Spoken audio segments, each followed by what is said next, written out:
എങ്ങനെയാണ് ഈ അബു ഖട്ടലിന് തട്ടിയത്? നമ്മൾ ഈ ഹോളിവുഡ് സിനിമ കാണുന്ന പോലെ അതിനേക്കാളും വലിയ രീതിയിലാണ് സംഭവിച്ചത്. ഭയങ്കര ത്രില്ലിംഗ് രീതിയിലാണ് സംഭവിച്ചത്. അതിനെപ്പറ്റി സോഷ്യൽ മീഡിയയിൽ ഇങ്ങനെ വന്നുകൊണ്ടിരിക്കുന്നു. ജമ്മു ആൻഡ് കാശ്മീരിൻ്റെ പഴയ DGP വൈദ്, അത് പറഞ്ഞേക്കുന്നത് വെൽ ഡൺ ബോയ്സ് എന്ന രീതിയിലാണ് ട്വീറ്റ് ചെയ്തിരിക്കുന്നത്. അതായത് ഇത് ഞാൻ അവിടെയുള്ള പത്രക്കാര് ഈ സംഭവത്തെ, അതായത് നടന്നത് ജലം എന്ന് പറഞ്ഞൊരു ജില്ലയിലാണ്, അതിൻ്റെ അർബൻ സിറ്റി ഏരിയയിൽ, അതായത് പഞ്ചാബ് ലഹോർ ആ ഭാഗത്തായിട്ടാണ് ഈ സ്ഥലം.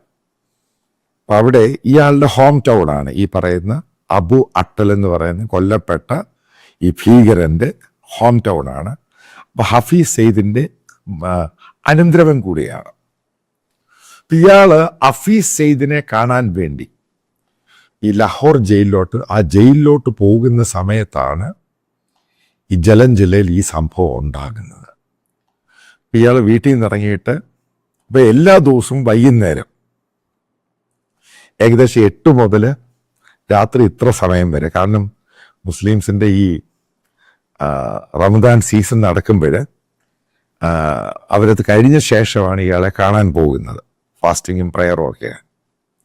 അതിനുശേഷം എല്ലാ ദിവസവും ഇയാൾ റമദാൻ ആയ ശേഷം വൈകുന്നേരമാണ് ഈ ഹഫീസ് സെയ്ദിനെ കാണാൻ പോകുന്നത്.